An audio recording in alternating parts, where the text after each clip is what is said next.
Jadi makan 2 kali sehari itu udah paling sering ya? Kalau untuk 1 hari 2 kali itu pun termasuk enggak bang, karena kalau selama 1 bulan itu saya bisa dihitung menyentuh nasi itu 1 bulan cuma 2 kali. Bukan? Iya. Jadi sebelum kalau nggak makan nasi makan apa? Itu gorengan bang.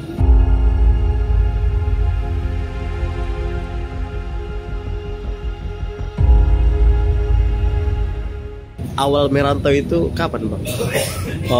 Dari ke Batam. Iya. Awal 2017. Udah lama juga ya. Udah. Jadi ada yang ngajak ke sini? Enggak bang.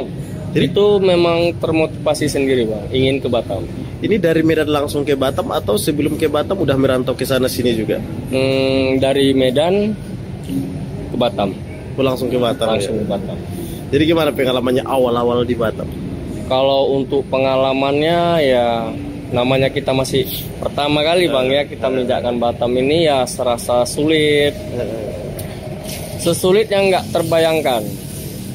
Jadi naik kapal dulu atau naik pesawat? Itu hari saya naik kapal bang. Naik kapal. Ya. Naik kapal. Di pelabuhan Batu Pelabuhan Ampar. Belawan, turunnya di Pelabuhan Batu Ampar. Jadi pertama kali ke Batam itu siapa yang jemput? Nggak ada bang. Nggak ada ya. Jadi langsung turun. Terus yang dilakuin apa? Pada saat itu hanya keberanian bang. Setelah turun dari kapal, saya hanya cuman menyandang tas, terus berjalan dan bertanya. Karena saya cuman mengenal ibu kota Batam, saya cuman bertanya kepada orang sekitar, bang, Nagoya di mana ya? Gitu. Terus mereka menjawab sana. Dan akhirnya saya berjalan. Tapi tahu juga ya Nagoya? Tahu bang, pernah dengar. Oh, jadi tujuannya ke Nagoya ya? Iya. Jadi setelah di Nagoya gimana? Setelah di Nagoya saya mencoba mencari suatu pekerjaan agar saya itu bisa mendapatkan suatu tempat tinggal bang. Dan saat itu saya memang nggak mendapatkan apapun. Perjalanan saya itu tidak membuahkan hasil. Ya dan pada akhirnya saya terpaksa harus tidur di pinggir jalan. Jadi di Batam malamnya tidur di Batam di pinggir-pinggir jalan di trotoar gitu. Iya bang. Berapa lama? Untuk memulai hidupnya saya cukup lama bang. Yang tidur di jalanan? Iya. Di Batam nggak ada kawan atau siapa ya? Kawan saya tidak ada, saudara tidak ada, saya tidak punya siapa-siapa di Batam, hanya sendiri. Jadi makan gimana? Itu saya mencoba memohonlah kepada tukang parkir, terus saya bertanya kepada tukang jualan untuk meminta pekerjaan agar saya bisa mendapatkan sesuap nasi. Jadi ibaratnya jadi gembel, awal-awal di Batam jadi gembel. Sangat-sangat gembel bang. Atau sempat ngemis-ngemis gitu? Kalau mengemis saya belum pernah bang. Ada 1 bulan yang main gembel di Batam? 1 tahun bang. 1 tahun? 1 tahun. Gak ada kerjaan sama sekali? Nggak ada bang. Jadi selama 1 tahun? Selama 1 tahun saya mencoba mendekati ada yang namanya di situ mall apa-apa bang. Saya mencoba mendekati parkirannya dan saya mencoba meminta menjaga motor. Kalau itu hari jumlahnya sekitaran yang saya dapat itu 2.000 sampai 4.000 bang. Sehari? Iya. Cuman segitu sehari? Iya. 2.000 sampai 4.000? Iya. Itu nggak cukup untuk makan tuh? Iya memang kalau kita ini kan itu memang jauh dari kata cukup bang. Cuman karena saya itu belum mendapatkan suatu kerjaan yang bagus, biar untuk bertahan hidup ya uang 2.000 atau 4.000 rupiah itu saya pergunakan untuk beli gorengan bang. Itu umur sekitar berapa tuh tahun segitu?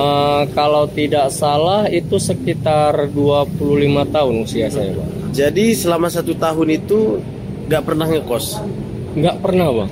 Ada nggak kepikiran waktu itu buat nyuri, buat ini gitu? Kalau untuk kejahatan saya nggak pernah terlintas seperti itu bang. Jadi cari makan memang dari selama 1 tahun dari yang halal tanpa memeras orang, tanpa ngambil barang orang, nyuri, jual ini jual itu nggak pernah ya? Nggak pernah bang. Nah jadi awal mulai dapat pekerjaan itu gimana? Di situ saat itu saya dulu ada yang namanya jackpot bang. Ada memang satu lokasi yang tempat orang itu berjudi, dan saya jalan-jalan ke sana. Terus saya ada suatu kenalan, saya ajak ngobrol. Pada saat itu dia kebetulan menang bang. Dia menang, terus saya disuruhnya menukarkan koin itu untuk menjadi uang. Dan di situ saya dikasih, dalam satu kali dia menang itu saya dikasih 20.000 bang, 20.000 rupiah. Dan singkat cerita saya perkenalan sama dia, dia pun selesai main, saya diajak dia ke suatu tempat di rumah makan. Dan dia mengajak saya makan, dia menyuruh saya mandi, terus dia membelikan saya sepasang pakaian yang untuk saya ganti. Di situ dia menawarkan saya suatu kerjaan. Ya, kita kembali ke awal lagi. Soalnya aku masih banyak yang penasaran deh. Boleh. Jadi baju nggak pernah ini beli baju selama 1 tahun, nggak ada baju baru ya? Di situ saya ada baju yang saya bawa, cuman berapa pasang aja bang. Jadi mandi di mana mandi? Kalau mandi pada saat itu saya di mallnya apa-apa itu bang, di toilet. Itu gratis? Seharusnya sih enggak. Cuman ya kalau bisa dibilang ngumpet-ngumpet lah bang. Orang itu udah tahu lah ya, udah mulai kenal juga mungkin orang sekitar karena tiap hari di situ. Mungkin bisa juga. Jadi bisa dijelasin di mana kemarin tidurnya di sini? Di daerah mana? Kalau kawan-kawan tahu Ramayana Jodoh. Nah, di samping itu ada pinggirannya itu ada tempat jalan ataupun di situ ada kayak gedung kosong. Nah, di situ saya tidur dengan beralaskan karton. Orang lain ada juga di situ? Pada saat itu ada, tapi itu kalau menurut saya sih kayak ODGJ gitu ya. Jadi, nah teman tidur saya ya mereka. Waktu itu ngerokok? Waktu itu saya merokok, tapi saya nggak mampu untuk beli rokok. Terpaksa nggak ngerokok gitu ya? Terpaksa nggak ngerokok. Jadi selama 1 tahun hampir dibilang nggak pernah ngerokok, kecuali dikasih orang? Iya, benar. Karena ada yang main jackpot, terus dia ada rokok, dia tawari saya rokok, baru saya bisa merokok. Jadi makan 2 kali sehari itu udah paling sering ya? Kalau untuk 1 hari 2 kali itu pun termasuk enggak bang, karena kalau selama 1 bulan itu saya bisa dihitung menyentuh nasi itu 1 bulan cuma 2 kali. Bukan? Iya. Jadi sebelum kalau nggak makan nasi makan apa? Itu gorengan bang. Waktu itu handphone nggak ada juga? Sama sekali bang. Ada nggak rasa nyesel datang ke Batam waktu itu? Kalau untuk awalnya sih bang, karena saya itu punya tekad untuk merubah kehidupan saya biar jauh lebih baik. Saya memang sengaja untuk memberanikan diri saya. Jadi kalau untuk rasa nyesal itu nggak ada bang. Karena itu memang pilihan saya. Tapi memang nggak ada kerjaan ya, walaupun nyuci-nyuci ini? Nggak ada bang, karena saya udah mencoba bertanya setiap harinya itu. Sebelum ke jackpot itu saya bertanya bang, ke kedai, ke toko, bahkan ke pembongkar muat barang. Saya sudah tanya, ya jawaban mereka belum ada gitu. Yang beli makanan misalnya ada yang kasihan kan, ayo kita makan gitu, selama 1 tahun itu jarang juga ya? Nggak pernah ada bang. Jadi selama 1 tahun ini kawan yang mulai dekat juga nggak ada? Nggak ada bang. Atau orang tahu kondisi kita seperti itu, orang juga malas berkawan sama kita ya? Iya, itu pasti bang. Iya. Memang itu kan realita hidup. Mulai awal berubah itu yang ngasih makan itu yang di jackpot tadi ya? Iya bang. Dia sebelumnya kenal? Sebelumnya nggak kenal sama sekali bang. Juga ya? Karena dia juga berasal dari Kalimantan. Terus habis itu dikasih dia makan, dikasih dia kerjaan. Iya, dia kasih saya kerjaan. Kerjaan apa? Pada saat itu saya ditawarkan untuk sementara waktu sih, memang dia bilang ke saya dia ngasih untuk sementara waktu kerja di toko. Sebagai penjaga toko. Di daerah sini? Iya, di daerah Nagoya ini bang. Berapa lama jaga toko di sini? Saya jaga tokonya 2 bulan. 2 bulan. Setelah itu pemilik tokonya minta saya untuk menjumpai dia pribadi. Setelah itu dia menawarkan saya sebagai driver driver berat. Bisa bawa itu atau belajar dulu? Karena untuk belajar saya nggak belajar bang, karena memang saya udah bisa bawa mobil. Oh, sebelumnya di tempat asal bisa ya? Iya bisa. Terus? Setelah itu saya pindah tempat kerja di pusat, bukan di toko lagi, saya langsung di pusat perusahaannya, dan saya di situ sebagai driver trailer. Di situ saya kerja cukup lama. Berapa lama? 6 tahun bang. Oh, 6 tahun ya. Pekerjaan pertama itu langsung bertahan selama 6 tahun. Iya bang. Jadi di situ gimana perasaannya? Di situ yang saya rasakan ya senang. Apa yang saya lewatkan kemarin itu jauh lebih baik. Dari situ juga saya dapat pelajaran hidup saya, arti hidup. Ya itu cukuplah buat saya, pelajaran hidup saya. Jadi setelah kerja di toko ini makan udah mulai teratur gitu ya? Makan mulai teratur, penampilan terjaga, kesehatan juga ya alhamdulillah. Jadi selama 6 tahun itu berarti sekarang udah keluar ya dari situ? Sekarang sudah bang. Kenapa keluar? Karena pada saat itu yang pemilik perusahaannya meninggal, terus diambil alih sama anaknya, dan di situ mulainya COVID bang. Oh, COVID kemarin? Iya, mulainya COVID bang. Jadi ada pengurangan karyawan. Kena kita ya? Iya, dan saya sebenarnya nggak kena bang, cuman di situ saya ada 2 pilihan. Pilihannya saya yang keluar atau teman saya, cuman teman saya itu jauh lebih lama dibandingkan saya, dan pada saat itu dia bertanya ke saya tentang kehidupan. Dia bercerita seandainya dia dikeluarkan dari perusahaan ini karena usia dia udah tidak mencukupi, dia nggak tahu lagi mau cari kerja di mana dan bagaimana menghidupi keluarganya. Terus dia bertanya dengan saya, kalau kamu masih muda masih gampang mencari kerjaan. Nah, di situ saya mulai mengalah lah bang. Saya mengalah untuk keluar dari situ dan membiarkan dia bertahan. Situlah akhir saya di perusahaan itu. Selama 6 tahun itu kan otomatis duit juga udah mulai ada gitu. Ya. Jadi seperti kita tahu di Batam ini banyak hura-huranya gitu. Ya. Pernah kan udah banyak duit, ini nggak jadi berubah main cewek, main ini bla bla bla gitu. Karena saya itu orangnya punya prinsip ya bang. Dan saya itu kalau mau melakukan sesuatu itu melihat dari ke belakangnya bang. Pada saat saya susah, saya tidak pernah dibantu orang. Jadi kalau untuk bergaul, saya memang bergaul bang. Cuman untuk kayak terpengaruh, saya enggak bang. Kalaupun ada, itu saya hanya sekedar ingin tahu bagaimana kehidupan dunia Batam, dunia malam Batam. Setelah saya tahu, oh ternyata kayak gini nih. Iya. Malamnya, udah cukup tahu aja gitu aja, ya. Bang. Jangan terjerumus ke hal-hal seperti itu. Iya bang. COVID, jadi berubah lagi nih dari awal lagi setelah COVID. Jadi selama COVID gimana, nganggur atau ada pekerjaan lain? Saya pernah sempat nganggur selama 3 bulan. Di situ saya juga udah mulai, karena udah terbiasa kerja ya bang. Jadi saya merasakan kayak boring, jenuh.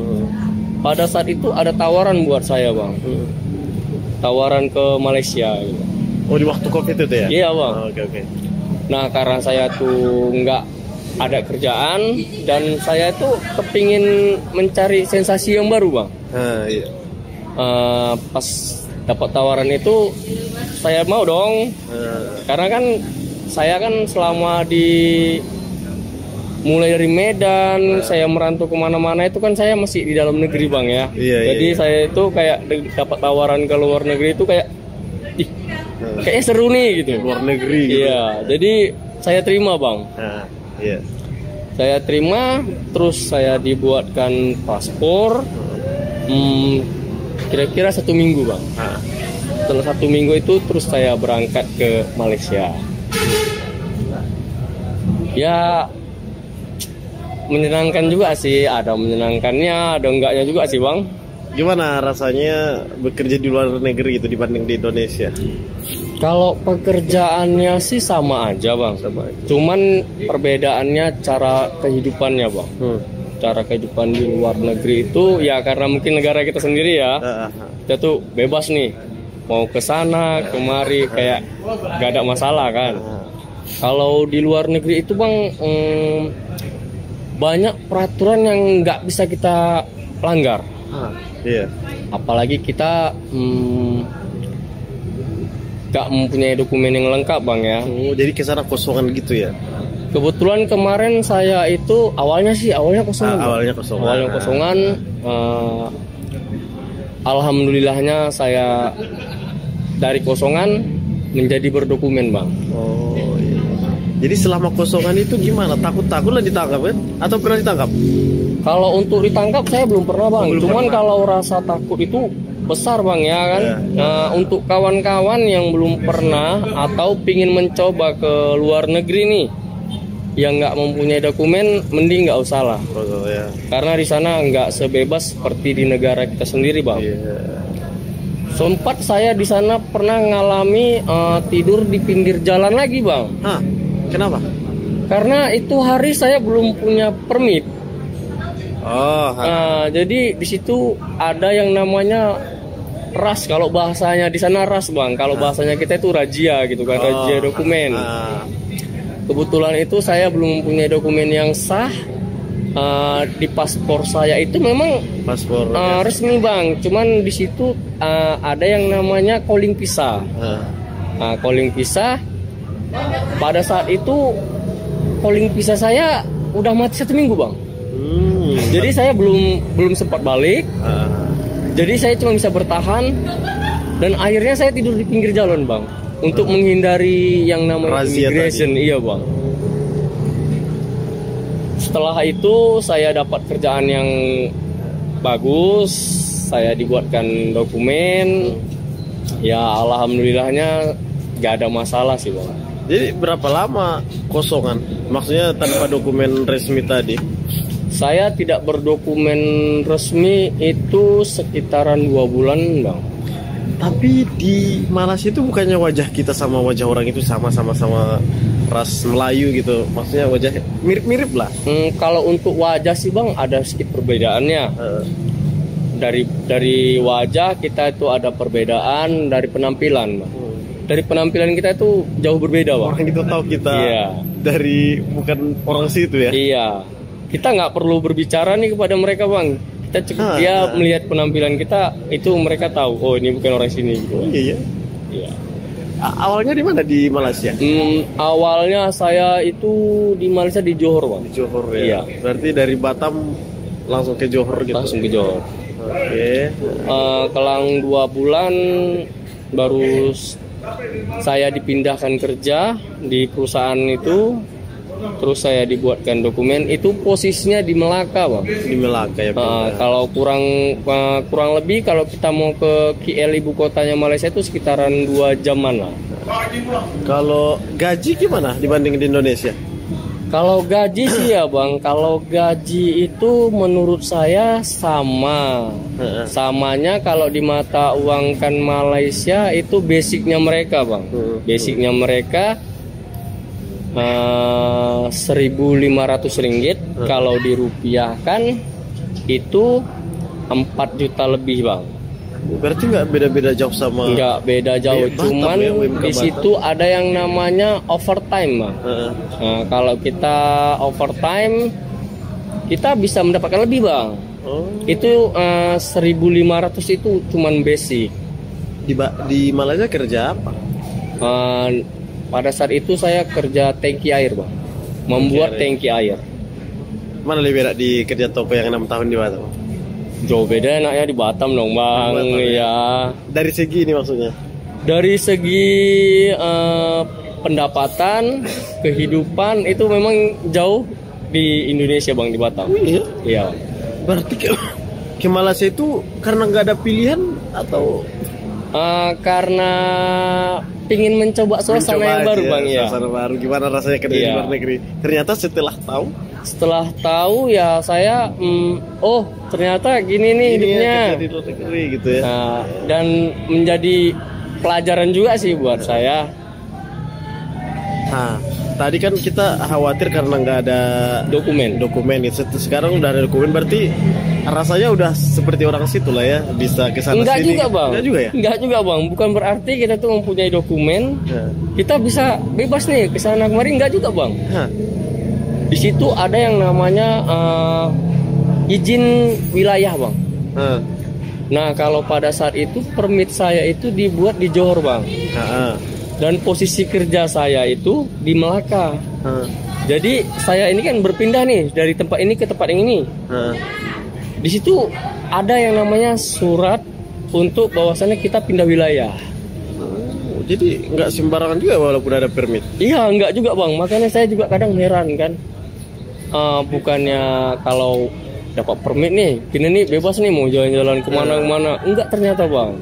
Pernah kejadian walaupun udah pakai permit tapi ditangkap gitu. Pernah bang, sekali bang. Nah itu gimana ceritanya? Pada saat itu memang kerjaan kita lagi cuti, terus ya saya ini kan nggak tahu bang peraturannya di sana itu gimana, dan saya itu berpikiran udah punya permit kok, Iya. bebas dong kemana-mana gitu kan. Dan saya coba tuh jalan-jalan ke KL bang. Hah. Nah kebetulan di saat itu memang ada razia masyarakat juga sih kan. Dan di situ ada immigration dan polis yang menangkap saya. Dia bertanya ke saya, dan dia pakai bahasa dia lah kan. Awak Indo kah? Terus saya jawab, ya. Terus dia bertanya, awak permit ke paspor? Karena saya nih ada permit bang ya, jadi saya tuh kayak berani dong ngomongnya, saya punya permit nih. Terus dia minta tunjukkan ke saya kasih lihat, terus dia bawa saya bang. Dan saya bertanya nih, kok bisa saya dibawa? Kan saya udah punya permit. Karena saya nggak tahu ini gimana, saya dipaksa bang untuk ikut. Nah, dan saya dibawa ke immigration KLCC, di wilayah KLCC. Nah, sampainya di sana, saya ditanya sama kepala immigrationnya. Mereka bilang gini nih, apa hal awak kat sini? Saya jawab, saya cuti, saya pingin jalan-jalan ke ibu kota Malaysia. Terus mereka memberitahu saya, awak tahu tak, awak punya permit nih negeri mana? Nah karena saya baru pertama kali nih bang meminjak kaki ke Malaysia, saya nggak tahu peraturannya, saya nggak tahu undang-undangnya, saya jawab nggak tahu. Di situ mereka bilang, awak semestinya awak nih negeri Johor. Kalau awak kat KL nih, ini awak salah. Awak mesti kena ada surat, kalau kita di sini bilang surat izin ke ibu kota bang. Terus saya disuruh orang perusahaan saya, termasuk orang yang jamin saya lah bang. Dan di situ saya mencoba komunikasi sama perusahaan saya. Terus perusahaan saya bilang, apa masalah awak di sana? Saya bilang saya jalan-jalan, Cik. Ayo, dia bilang. Tapi tak apa, nanti saya kolak. Nah setelah itu saya diurus, terus saya dipulangkan. Dan di situ saya baru tahu bang yang namanya walaupun kita punya dokumen, tapi kita nggak bisa bebas. Nggak bisa bebas juga. Iya. Kita mungkin bebas di mana dokumen itu diterbitkan, misalnya Iya, di Batam. kita nggak bisa ke Karimun. Nah, Kita iya di- bang, bener bang. Di Batam ini aja yang kita bebas. Cukup di Batam aja bang. Itu cara razianya gimana? Kita kan lagi jalan-jalan nih. Orang itu emang nggak tahu kita. Ini kan. Oh mungkin orang ini lagi jalan-jalan aja, wisatawan gitu kan, banyak orang Indonesia wisatawan juga ke sana. Pada saat itu saya juga nggak tahu ya bang, karena saya jalan dari di mall, terus kelang 15 menit mereka masuk bergerombolan bang. Tiba-tiba aja. Iya. Dan saya tiba-tiba Ini. dipegang, terus dia tarik saya. Ya karena saya lihat dia pakaiannya itu pakaian aparat, ya saya ikut aja. Karena dan juga saya nggak ada rasa, Nggak gimana nih nggak ada bang. Karena kita- udah ada permit rasanya. Iya, berani nggak aja masalah nih, gitu kan. Atau pernah kejadian karena udah ada permit tetap ditangkap tapi aku ada permit nih gitu. Pernah nggak? Nggak pernah bang, karena nggak pernah, ya? sebelum mereka itu ini bang, mereka tuh memberikan pertanyaan bang, apa Iya. kesalahan kita gitu.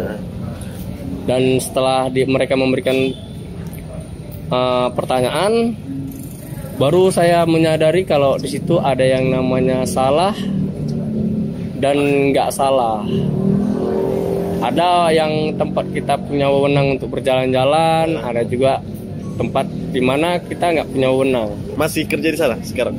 Kalau sekarang karena saya udah last kontrak, saya udah nggak di sana juga. Oh, udah nggak ke sana. Iya. Tapi selama jadi total berapa lama di sana?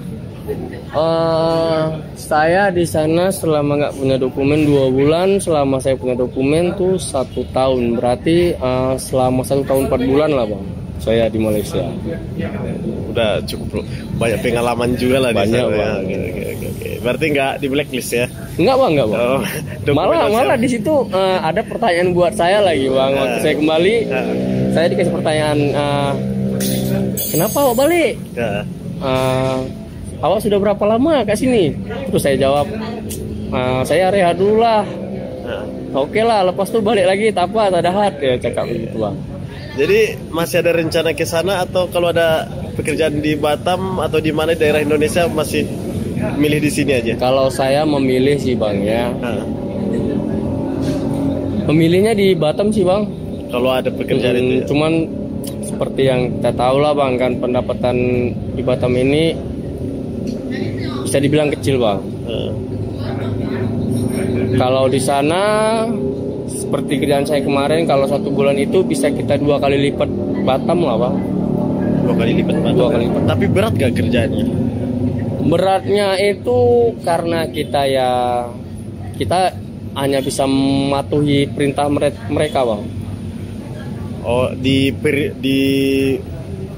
perintah-perintah dari Iya, atasan kita memang ya, gini ya? bang, yang namanya di setiap kerjaan nih kan ada yang namanya di mana-mana tuh kan pasti ada kita diperintah gitu kan. Cuman kalau di luar negeri itu perintah mereka itu kayaknya mutlak gitu ya. mutlak, dan juga kayaknya kita nggak bisa bilang Tidak. tuh gini gitu, nggak bisa bang. Berarti kedisiplinannya itu ya. Iya. Lebih disiplin di sana. Kalau di sana itu bang, kita itu harus multi talenta bang. Iya. Nggak ada tuh yang namanya kayak dibilang kamu ngerjain ini ya, terus kita bilang oh nggak bisa saya, nggak bisa bang. Yang mana ditunjuk mereka itu harus kita kerjakan bang. Bisa nggak bisanya. Harapannya ke pemerintah gimana nih? Kalau ada pekerjaan kan tadi nih. Harapannya ke pemerintah ya, untuk wilayah Batam lah Pak Bang ya. Ya kalau bisa lapangan kerja itu diperluas lagi. Ya kalau bisa kan, apalagi nih kayak zaman sekarang ini semua serba mahal nih Bang. Ya kalau bisa gajinya dinaikin lah. Karena kalau kita seperti anak Batam ini Bang ya, kita bekerja di Batam ini, kalau gaji yang kita dapat itu Bang, kita cuma dapat pas-pasan Bang. Karena kan kita ini kan bekerja kan ya bantu orang tua, bantu keluarga, dan untuk kita pribadi ya Bang ya. Dan kalau untuk itu gaji yang kita terima itu pas-pasan Bang. Ya karena kita ngekos, ngontrak kan, terus biaya kayak BBM kita dan yang lain-lainnya lah Bang, itu pas-pasan Bang. Makanya terkadang banyak orang yang di Batam itu bukan sekedar setahun 2 tahun bang, bahkan puluhan tahun juga ada bang. Di kampungnya juga bisa dibilang nggak berhasil gitu kan. Ya karena itu bang, mereka cuma bisa untuk bertahan hidup bang. Oke, Jadi pesan-pesannya untuk yang mau merantau, kan dari awal udah cerita di Batam 1 tahun menggelandang lah kita Iya. sebut, terus 6 tahun kerja di situ baru langsung ke Malaysia. Berarti di Batam cuma satu pekerjaan aja, satu tempat kerja aja ya? enggak sih bang, cuman saat itu yang lama bang. Yang 6 tahun itu? Iya, yang lama. yang paling lama ya. Yang paling lama. Pesan-pesannya untuk yang mau mencoba merantau. Pesan-pesannya untuk kawan-kawan nih yang pingin merantau ke Batam, ya kalau bisa skillnya di apa bang ya? Skillnya dibanyain lagi lah gitu. Karena kalau untuk di Batam ini tamatan itu nggak bisa jaminan juga bang. Kalau skillnya cuman minim lah ya bang ya. Kayaknya nggak juga sih bang. Ya untuk kawan-kawan yang pengen coba merantau ke Batam, siapkan diri, mental. Ya kalau lebih bagusnya lagi skillnya itu ditingkatkan lagi lah. Karena kalau setiap kita interview di perusahaan tuh bukan cuma tamatan doang bang yang ditanya. Kayak yang pernah ada tuh, saya lihat di videonya tuh kan, negeri Konoha itu harus bisa mengendalikan negara api itu, kayaknya itu bener bang. Iya. Jadi kalau cuma tamatan aja itu bang nggak bisa menjamin bang. Ya Seperti itulah ya. seperti itulah. Oke, kalian yang merantau ke Batam, simak itu deh, betul-betul. Pokoknya jangan menyerah gitu ya. Semangat Tetap terus. semangat bang. Oke. Ya, nah yang namanya merintis semua itu pasti Itulah. sakit bang. Cuman ya jangan pernah ngeluh, untuk kawan-kawan semua jangan pernah ngeluh. Selagi kita mau kita bisa. Ya. Jadi gitulah kawan-kawan ceritanya, pengalamannya. Mudah-mudahan bisa menjadi motivasi untuk kawan-kawan, bisa jadi pelajaran buat kawan-kawan dan bisa jadi bekal kawan-kawan. Dadah.